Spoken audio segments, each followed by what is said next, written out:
किसी भी नंबर का, किसी भी कॉम्प्लेक्स नंबर का अगर स्क्वायर रूट निकालना हो तो उस कंडीशन में सबसे पहले तो आपको यह पता होना चाहिए कि किसी भी कॉम्प्लेक्स नंबर का जो स्क्वायर रूट होता है वो खुद एक कॉम्प्लेक्स नंबर होता है, यानी कि इस कॉम्प्लेक्स नंबर का जो स्क्वायर रूट होगा वो खुद एक कॉम्प्लेक्स नंबर होगा और हर कॉम्प्लेक्स नंबर बराबर होता है a प्लस आई बी।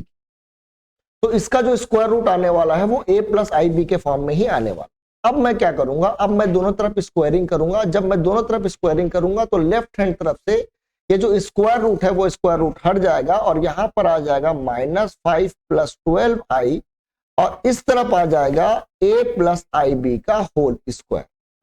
अब अगर मैं यहां पर देखूं तो मेरे को दिख रहा है ये a square plus I B का होल स्क्वायर प्लस 2abi और इस तरफ -5 प्लस 12i को मैं एज इट इज लिख। अब देखिए अगर मैं इसको ध्यान से देखूं तो ये लिखा हुआ है आई बी का होल स्क्वायर जो कि बराबर है आई स्क्वायर बी स्क्वायर के। आई स्क्वायर जो है वो खुद -1 के बराबर होता है, तो ये -1 इंटू बी स्क्वायर यानी फाइनली ये -b स्क्वायर के बराबर हो जाए। तो यहां पर मैं a स्क्वायर लिख रहा हूं और यहां पर मैं -b स्क्वायर लिख रहा हूं और प्लस 2ab को एज इट इज लिख रहा हूं 2abi और इस तरफ लिखा हुआ है -4 प्लस 12i। अब मैं क्या करूंगा, अगर मैं जानता हूं कि दो कॉम्प्लेक्स नंबर बराबर एक ही स्थिति में हो सकते हैं जब रियल पार्ट के बराबर हो और इमेजिनरी पार्ट के बराबर हो, तो इस तरफ का जो रियल पार्ट है वो a square minus B square दिख रहा है और वो बराबर है किसके, -5 के। तो ये बराबर हो गया -5 के। और इस तरफ अगर आप ध्यान से देखें तो इमेजिनरी पार्ट मेरे को दिख रहा है 2ab, तो ये 2ab बराबर होगा किसके, 12 के, जो इस पार्ट का हमारा इमेजिनरी पार्ट है।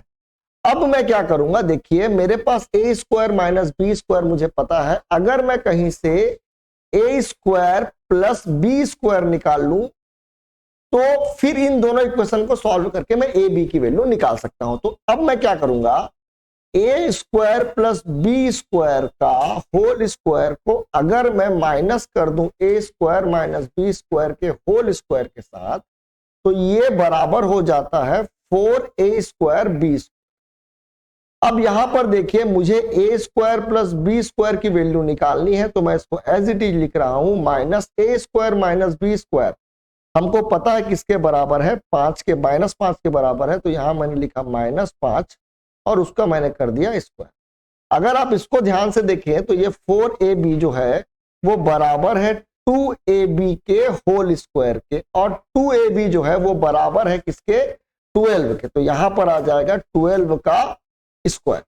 अब ये हो जाएगा a square plus B square का होल स्क्वायर माइनस, यहां पर अगर आप लोग ध्यान से देखें तो ये हो जाएगा 25 और इसका अगर मैं स्क्वायर कर दूं तो ये हो जाएगा 144। अब देखिए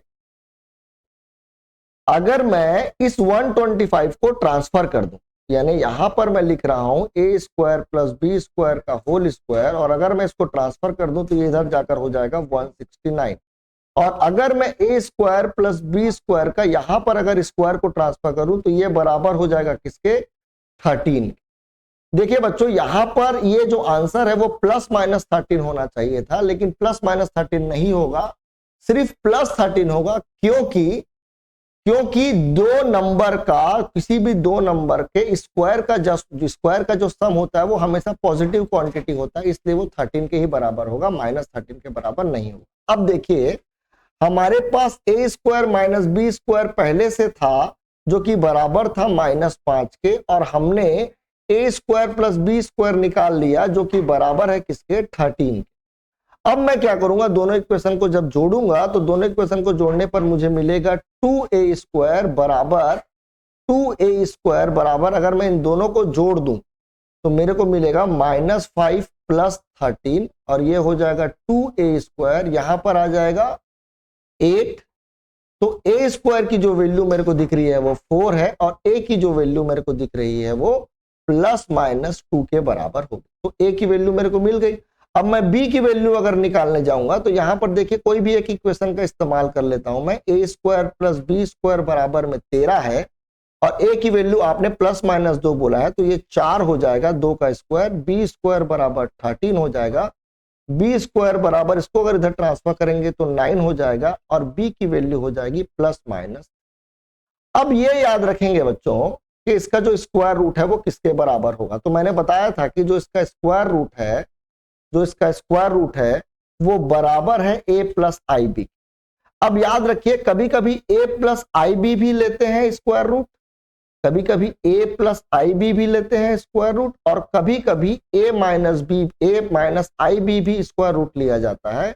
वो तब लिया जाता है जब इस बीच में जो क्वेश्चन आप लोग को लिखा हुआ है, इस क्वेश्चन के बीच में अगर माइनस का साइन है तो इसका स्क्वायर रूट माइनस में आएगा, और अगर बीच में प्लस का साइन है तो इसका स्क्वायर रूट जो है प्लस में आएगा। यानी कि हमारा जो अभी आंसर आने वाला है वो है 2 प्लस माइनस 2 प्लस माइनस नहीं 2 प्लस होगा, और b का वैल्यू क्या है हमारा, b का वैल्यू 3 आया था तो ये हो जाएगा 3i, और सामने में हम लोग लगा देंगे प्लस माइनस, क्योंकि किसी भी नंबर का जब हम लोग स्क्वायर रूट निकालते हैं तो हम चाहते हैं कि उसका आंसर प्लस माइनस में लिखें। और यहां पर भी देखिए आंसर एक बार प्लस में आया था और एक बार माइनस में आया था। अभी इसी का ही स्क्वायर रूट निकालने का एक और तरीका भी है जो कि इस तरीके से बहुत आसान है, उसको भी एक बार देख लेंगे। -5 प्लस 12i लिखा हुआ है, इसको अगर मैं अपना दिमाग लगा करके अगर मैं इसको होल स्क्वायर बना, अब देखिए होल स्क्वायर कैसे बनेगा। तो देखिए ये जो नंबर लिखा हुआ है ये पक्का ए स्क्वायर प्लस बी स्क्वायर के बराबर होने वाला है, यानी इसको मेरे को दो पार्ट में तोड़ना है, यानी कि मेरे को ऐसे दो नंबर चाहिए जिनके स्क्वायर का सम जो होगा वो 5 के बराबर, जिनके स्क्वायर का सम जो 5 के बराबर। तो 2 का स्क्वायर अगर मैं करूं और 3 का स्क्वायर अगर मैं करूं तो 2 का स्क्वायर 4 हो जाएगा, और 3 का स्क्वायर जो होगा, तो 2 का स्क्वायर 4 और 3 का स्क्वायर जो होगा 9 के बराबर हो जाएगा। अगर इन दोनों को मैं माइनस कर दूं तो उस कंडीशन में मेरे को -5 मिलने वाला है। यानी कि अगर मैं इस -5 को चाहूं तो 2 का स्क्वायर प्लस 3i का स्क्वायर लिख सकता हूं। 3i का मतलब होता है -9, और प्लस में अगर इस 12 को मैं ध्यान से देखूं तो मैं इसको लिख सकता हूं 2, a की वैल्यू 2 लिखी है और b की वैल्यू 3i लिखी है। अगर आप इसको मल्टीप्लाई करके देखेंगे तो आपको पता चलेगा ये 12i के ही बराबर है। तो ये a प्लस बी के होल स्क्वायर का फॉर्मूला बन गया, यानी कि ये बन गया 2 प्लस 3i का होल स्क्वायर, और ऊपर में लग गया है रूट। अब इसका स्क्वायर रूट निकालना बहुत आसान है, 2 प्लस 3i और सामने में मैं लगा दूंगा प्लस माइनस। तो ये जो इतना बड़ा सा जो मेथड है वो मेथड आप छोटा सा भी बना सकते हैं अगर आपको पता हो। Thank you.